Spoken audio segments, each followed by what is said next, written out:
Stop.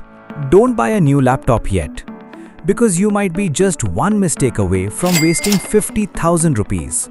You open your laptop and it takes forever to start. You click on something and it just hangs. You're in the middle of an important meeting and suddenly it freezes. Deadlines get missed, work gets delayed, and frustration builds every single day.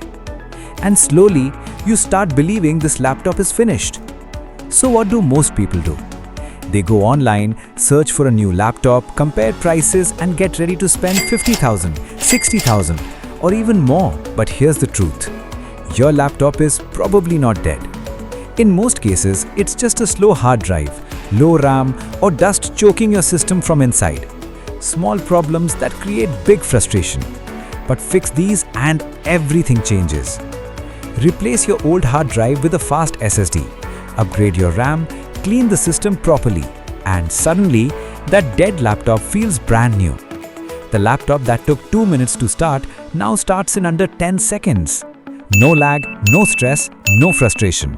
Just smooth, fast performance. Instead of spending 50,000, you might fix everything for just 2,000 to 6,000 rupees. Same laptop, massive upgrade, huge savings. Before you replace your laptop, give it one chance to upgrade.